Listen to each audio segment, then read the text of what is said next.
We're about to begin celebrating the holiday of Shavuot, which commemorates the historic moment when the Jewish people gathered around Mount Sinai to receive the Torah from God.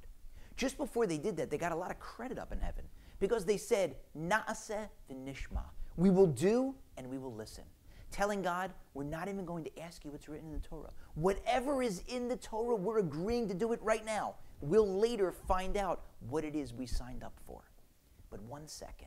Most of the mitzvahs, most of the commandments in the Torah are lo sases. They're prohibitions. They're thou shalt nots. So shouldn't the Jews have said, we will do and we will not do and we will listen? A related question. Ruth, Rus, the heroine of the Megillah that we read on the Shavuot holiday, is urged by her mother-in-law Naomi to return to her people, to the land of Moab, after Rus's husband dies. But Rus refuses. She tells Naomi, no, I'm staying with you. Where you go, I'll go. Where you sleep, I'll sleep. Your God is my God. And so on. The commentators explain that Rus is responding to some lessons that Naomi has taught her. She's taught her some of the prohibitions in Jewish law. You can't walk past a certain point on the Sabbath. Rus says, I'll go where you go.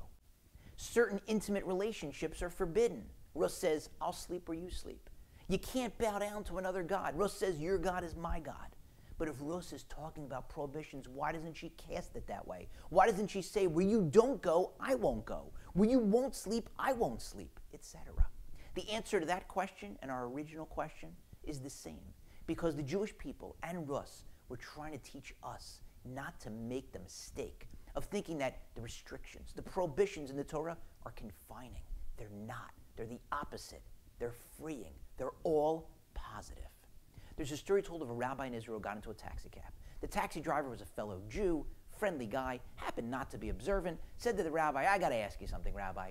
Don't you feel constrained all the time because of all those laws, all those things that you can't do?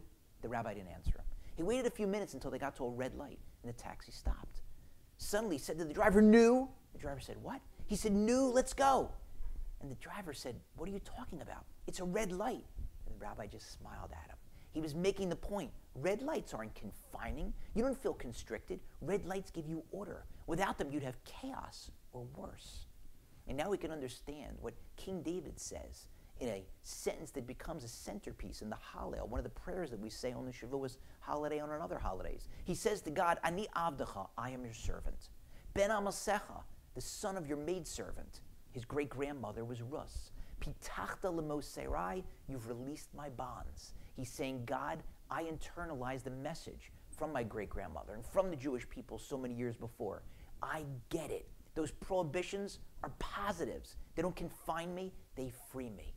I smile every time I read yet another article about how cell phones are destroying us. They're ruining us and our children, destroying our brains, our ability to think critically, our ability to read. And doctors are urging us to take smartphone vacations. Why do I smile? Because I'm a Sabbath observer. Every week I take a smartphone vacation. And there are some weeks when I barely make it to the finish line. By Friday, thank God I'm able to turn that phone off, that device that enslaves me the rest of the week. I can turn it off for 25 hours straight, longer if it's a holiday.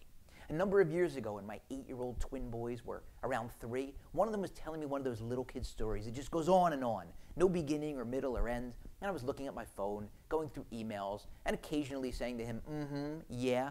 And finally, he got frustrated. He reached forward, took my chin, and he turned my head so that I'd be looking at him.